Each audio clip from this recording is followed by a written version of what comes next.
IELTS 19, published by Cambridge University Press and Assessment 2024. This recording is copyright. Test 1. This is the IELTS listening test. You will hear a number of different recordings and you will have to answer questions on what you hear.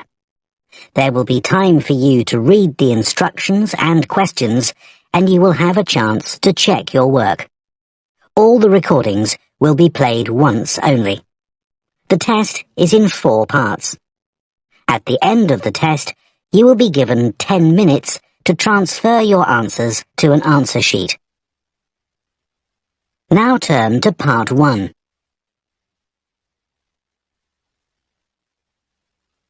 Part 1. You will hear a teaching assistant calling a country park about a school visit. First, you have some time to look at questions 1 to 6.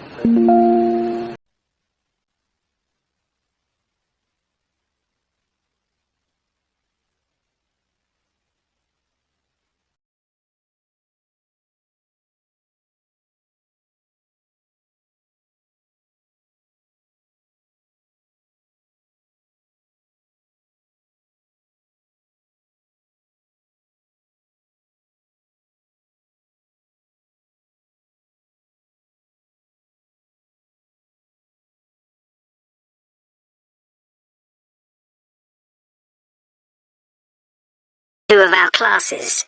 Okay. What would you like to know? Well, I'm new to this area, so perhaps you could tell me something about the park first, please. Of course. Altogether, the park covers 170 acres. That's 69 hectares. There are 3 main types of habitat: wetland, grassland and woodland. The woods are well established and varied, with an oak plantation and other areas of mixed species. Right. The wetland is quite varied too. The original farmland was dug up around 40 years ago to extract gravel. Once this work was completed, the gravel pits filled with water, forming the 2 large lakes. There are also several smaller ones, ponds, and a stream that flows through the park. Okay, so I suppose with these different habitats, there's quite a variety of wildlife. There certainly is. A lot of different species of birds and insects, and also animals like deer and rabbits. And I understand you organise educational visits for school parties. That's right. We can organise a wide range of activities and adapt them to suit all ages. Can you give me some examples of the activities? Well, one focus is on science, where we help children to discover and study plants, trees and insects. They also collect and analyse data about the things they see. Another focus is on geography. The park is a great environment to learn and practice reading a map and using a compass to navigate around the park. Do you do anything connected with history? Yes, we do. For instance, the children can explore how the use of the land has changed over time. Then there's leisure and tourism. That focuses on your visitors, I would imagine. Yes, mostly. The children find out about them, their requirements, the problems they may cause, and how we manage these. And another subject we cover is music. Here the children experiment with natural materials to create sounds and explore rhythm and tempo. That must be fun. Most children really enjoy it. Before you hear the rest of the conversation, you have some time to look at questions 7 to 10.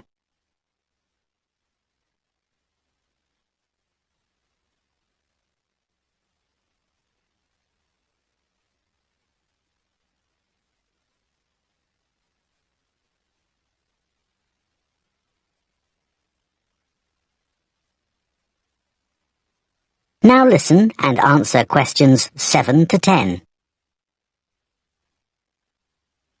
And, of course, all all the activities are educational too.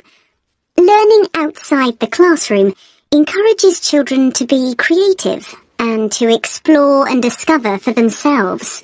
I would imagine they get a sense of freedom that might not be a normal part of their lives. That's right.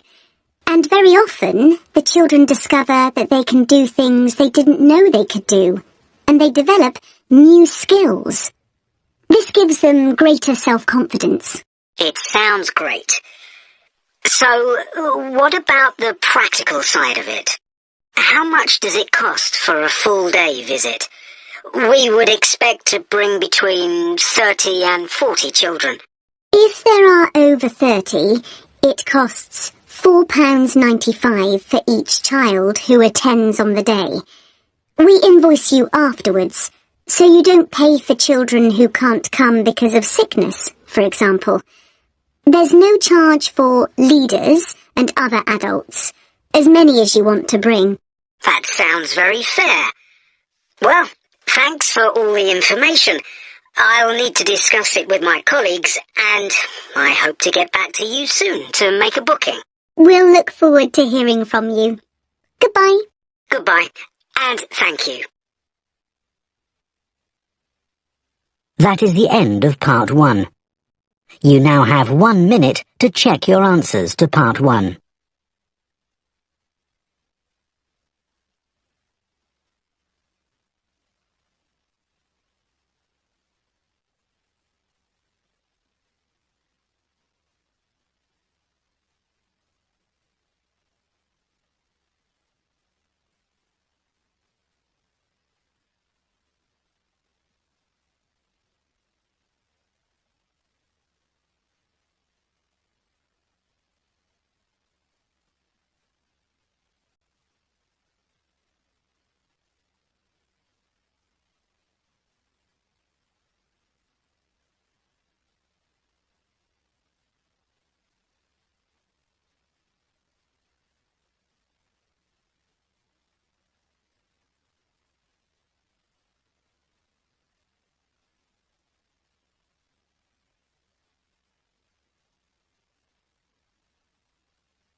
Part 2. You will hear the chairman of Stanthorpe Twinning Association, which organises the link between Stanthorpe in England and a town in France, talking to members about the year's events. First, you have some time to look at questions 11 to 15.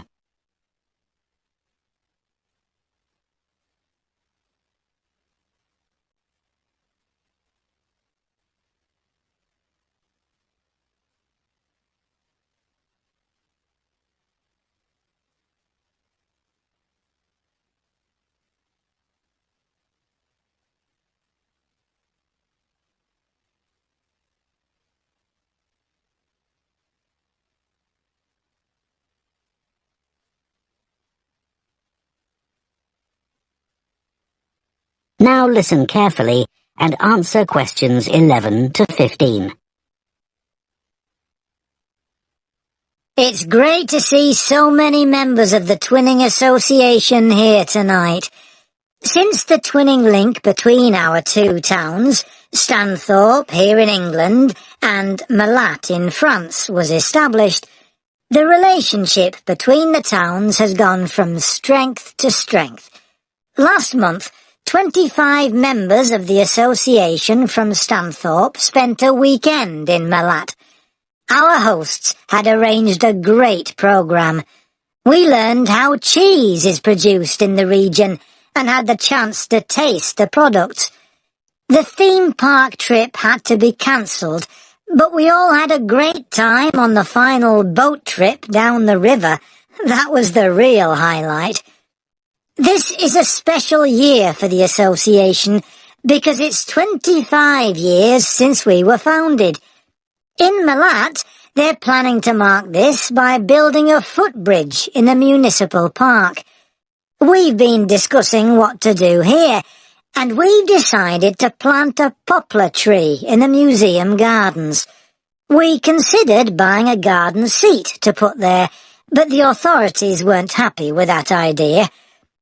In terms of fundraising to support our activities, we've done very well. Our pancake evening was well attended and made record profits. And everyone enjoyed the demonstration of French cookery, which was nearly as successful. Numbers for our film show were limited because of the venue, so we're looking for somewhere bigger next year. We're looking forward to welcoming our French visitors here next week, and I know that many of you here will be hosting individuals or families. The coach from France will arrive at 5 p.m. on Friday. Don't try to do too much that first evening, as they'll be tired, so have dinner in the house or garden rather than eating out. The weather looks as if it'll be okay, so you might like to plan a barbecue. Then, the next morning's market day in town, and that's always a good place to stroll round. On Saturday evening, we'll all meet up at the football club, where once again we'll have Toby Sharp and his band performing English and Scottish country songs. Toby will already be well known to many of you, as last year he organised our special quiz night and presented the prizes. Before you hear the rest of the talk, you have some time to look at questions 16 to 20.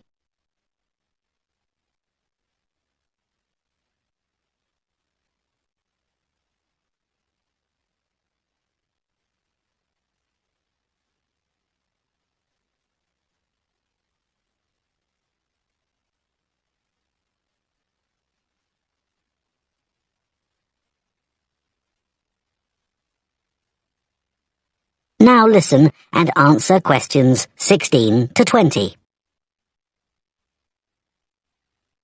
Now, on Sunday, we'll be taking our visitors to Farley House. You may not all be familiar with it, so here's a map to help you. You can see the car park at the bottom of the map. There's an excellent farm shop in the grounds where our visitors can buy local produce. It's in the old stables, which is the first building you come to. They're built round a courtyard, and the shop's in the far corner on the left. There's also a small cafe on the right as you go in. I know that one or two of our visitors may not be all that mobile.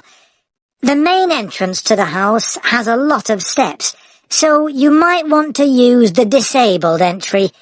This is on the far side of the house from the car park. Children will probably be most interested in the adventure playground. That's at the northern end of the larger lake, in a bend on the path that leads to the lake. There's lots for children to do there. There are a number of lovely gardens near the house. The kitchen gardens are rectangular and surrounded by a wall. They're to the northeast of the house, quite near the smaller lake.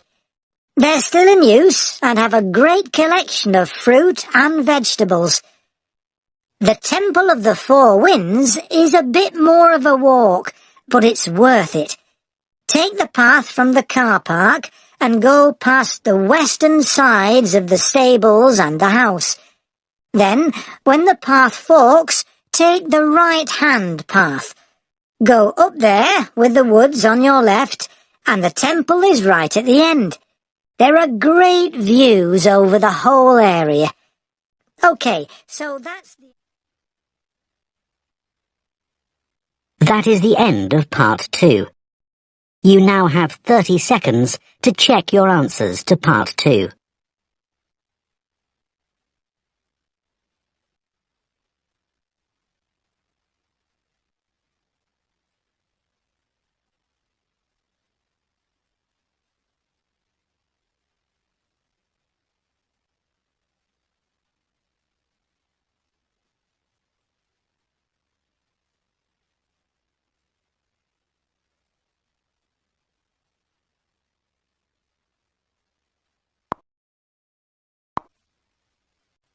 Part 3. You will hear two food science students called Marie and Colin discussing their final year projects. First, you have some time to look at questions 21 to 24.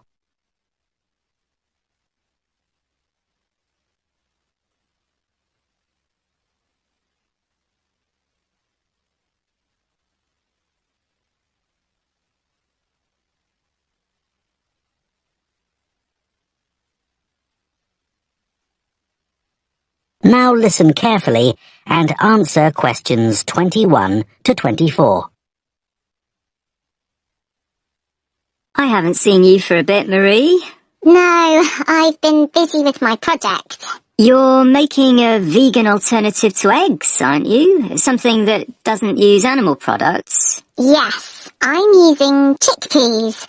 I had two main aims when I first started looking for an alternative to eggs. But actually, I found chickpeas have got more advantages. Right. But how about your project on reusing waste food? You were looking at bread, weren't you? Yes, it's been hard work, but I've enjoyed it.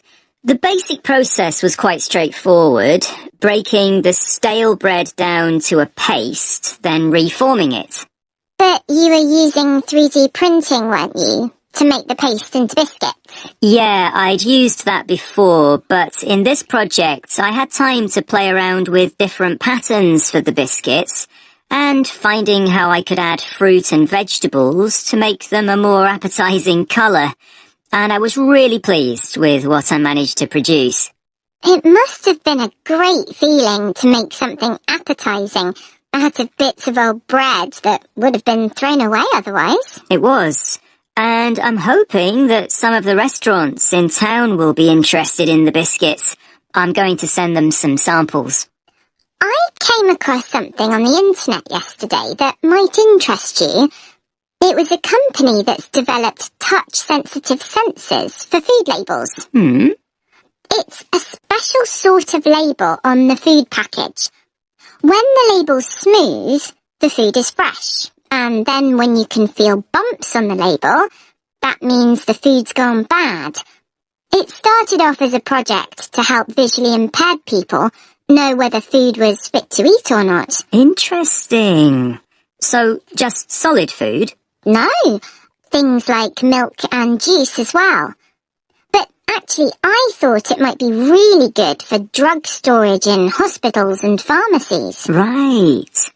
And coming back to food, maybe it'd be possible to use it for other things besides freshness, like how many kilograms a joint of meat is, for example.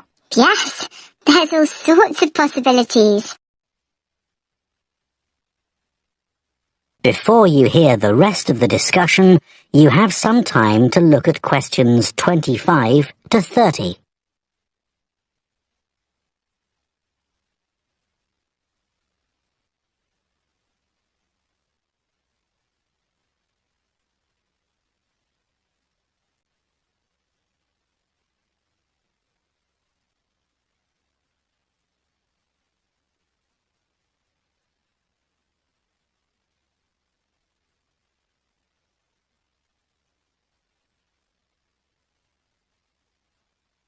Now listen and answer questions 25 to 30. I was reading an article about food trends predicting how eating habits might change in the next few years. Oh, things like more focus on local products. That seems so obvious, but the shops are still full of imported foods. Yes, they need to be more proactive to address that. And somehow motivate consumers to change, yes. One thing everyone's aware of is the need for a reduction in unnecessary packaging. But just about everything you buy in supermarkets is still covered in plastic. The government needs to do something about it. Absolutely. It's got to change. Do you think there'll be more interest in gluten and lactose-free food? For people with allergies or food intolerances? I don't know. Lots of people I know have been buying that type of food for years now. Yes, even if they haven't been diagnosed with an allergy. That's right. One thing I've noticed is the number of branded products related to celebrity chefs. People watch them cooking on TV and then buy things like spice mixes or frozen foods with the chef's name on. I bought something like that once, but I won't again. Yeah, I bought a ready-made spice mix for chicken, which was supposed to be used by a chef I'd seen on television. And it didn't actually taste of anything. Did the article mention ghost kitchens used to produce takeaway food? No, what are they? Well, they might have the name of a restaurant, but actually they're a cooking facility just for delivery meals. The public don't ever go there. But people aren't aware of that. It's all kept very quiet. So people don't realise the food's not actually from the restaurant? Right. Did you know more and more people are using all sorts of different mushrooms now to treat different health concerns? Things like heart problems. They might be taking a big risk there. Yes, it's hard to know which varieties are safe to eat. Anyway, maybe now we should... That is the end of part 3. You now have 30 seconds to check your answers to part 3.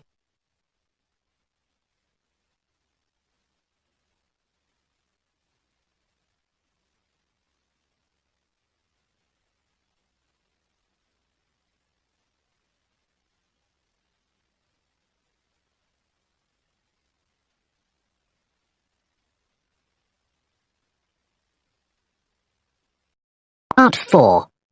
You will hear an archaeology student giving a presentation on an important site in Ireland called the CÉIDE Fields. First, you have some time to look at questions 31 to 40.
Now listen carefully and answer questions 31 to 40. For my presentation today, I'm going to talk about the CÉIDE Fields in the northwest of Ireland, one of the largest Neolithic sites in the world. I recently visited this site and observed the work that is currently being done by a team of archaeologists there. The site was first discovered in the 1930s by a local teacher, Patrick Caulfield. He noticed that when local people were digging in the bog, they were constantly hitting against what seemed to be rows of stones. He realized that these must be walls, and that they must be thousands of years old for them to predate the bog which subsequently grew over them. He wrote to the National Museum in Dublin to ask them to investigate, but no one took him seriously. It wasn't until 40 years later, when Patrick Caulfield's son, Seamus, who had become an archaeologist by then, began to explore further.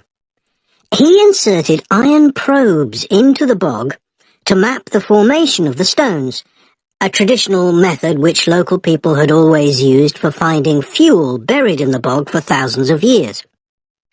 Carbon dating later proved that the site was over 5,000 years old and was the largest Neolithic site in Ireland. Thanks to the bog which covers the area, the remains of the settlement at KG Fields, which is over 5,000 years old, are extremely well preserved. A bog is 90% water. Its soil so saturated that when the grasses and heathers that grow on its surface die, they don't fully decay but accumulate in layers. Objects remain so well preserved in these conditions because of the acidity of the peat and the deficiency of oxygen. At least 175 days of rain a year are required for this to happen. This part of Ireland gets an average of 225 days.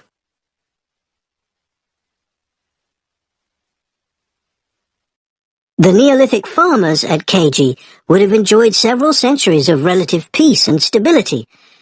Neolithic farmers generally lived in larger communities than their predecessors, with a number of houses built around a community building. As they lived in permanent settlements, Neolithic farmers were able to build bigger houses. These weren't round, as people often assume, but rectangular, with a small hole in the roof that allowed smoke to escape. This is one of many innovations and indicates that the Neolithic farmers were the first people to cook indoors. Another new technology that Neolithic settlers brought to Ireland was pottery. Fragments of Neolithic pots have been found in KG and elsewhere in Ireland. The pots were used for many things, as well as for storing food. Pots were filled with a small amount of fat, and when this was set alight, they served as lamps. It's thought that the KG fields were mainly used as paddocks for animals to graze in. Evidence from the KG fields suggests that each plot of land was of a suitable size to sustain an extended family. They may have used a system of rotational grazing in order to prevent overgrazing and to allow for plant recovery and regrowth. This must have been a year-round activity, as no structures have been found which would have been used to shelter animals in the winter. However, archaeologists believe that this way of life at KG ceased abruptly. Why was this? Well, several factors may have contributed to the changing circumstances. The soil would have become less productive and led to the abandonment of farming. The crop rotation system was partly responsible for this, as it would have been very intensive and was not sustainable. But there were also climatic pressures too. The farmers at KG would have enjoyed a relatively dry period, but this began to change, and the conditions became wetter as there was a lot more rain. It was these conditions that encouraged the bog to form over the area, which survives today. So now I'd like to show you some... That is the end of part 4. You now have 1 minute to check your answers to part 4.